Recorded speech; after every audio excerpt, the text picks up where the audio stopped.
मैं राकेश कुमार माहेश्वरी, प्रवक्ता Hindi, Sumant Kumar Maheshwari, inter college Kasganj.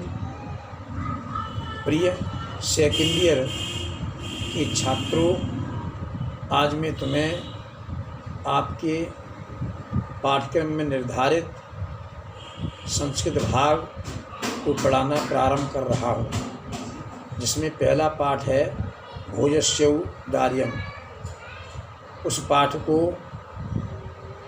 तुम्हारे कोर्स से कोविड-19 की महामारी के कारण पढ़ाई विधिवत नहीं चल रही है, इसलिए 30% कोर्स कम कर दिया गया है। उसी के अंतर्गत इस पाठ को भी कम कर दिया गया है। अतः यह पाठ तुम्हारे अब कोर्स में नहीं है, यह तुम्हारी परीक्षा में नहीं आएगा। अगला पाठ है तुम्हारा आत्मज्ञ एवं सर्वज्ञ। मैं उस पाठ को पढ़ाना प्रारंभ कर रहा हूँ। सभी छात्र अपनी पुस्तक निकाल लें और ध्यान से अध्ययन करें। याज्ञवल्क्यो मैत्रीमुवाच मैत्रेय उदयस्यन् अहम् अस्मात् स्थानाद् अस्मि। याज्ञवल्क्य ने मैत्रेयी से कहा, हे मैत्रेयी, मैं इस स्थान को छोड़कर ऊपर जाने वाला हूँ, अर्थात गृहस्थ आश्रम छोड़ करके पारव्रज्य नामक आश्रम में जा रहा हूँ।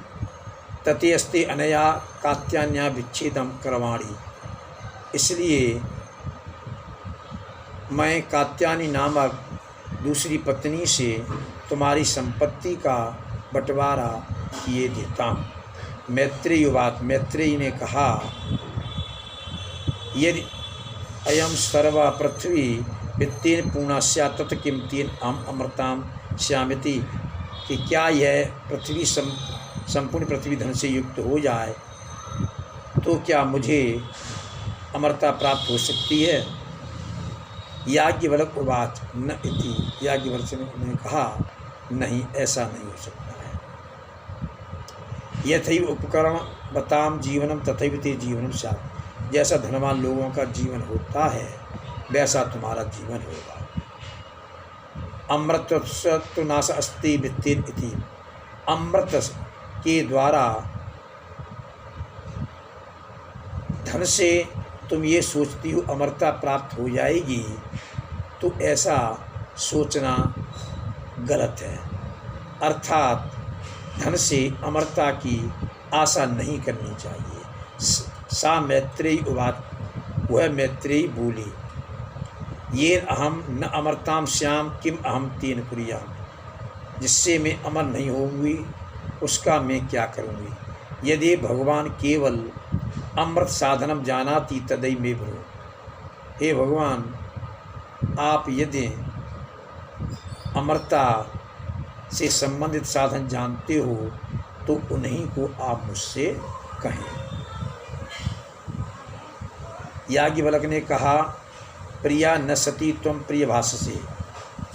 हमारी प्रिया होने के कारण तुम प्रिय बोलती हो। उपविश, आओ बैठो, मैं तुम्हें अमरता के साधन की व्याख्या करता हूँ। ये उपविश व्याख्यास्यामि ते अमृतत्व साधना। याज्ञवल्क्य उवाच। याज्ञवल्क्य ने कहा,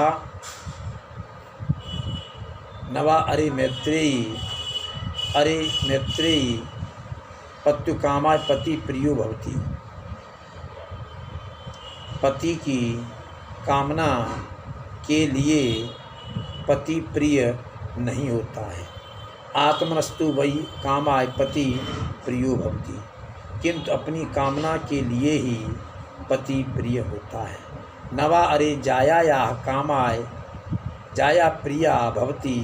आत्मनस्तु वै कामाय जाया प्रिया भवति। अरे न पत्नी ही की कामना के लिए पत्नी प्रिय होती है, किंतु अपनी ही कामना के लिए पत्नी प्रिय होती है।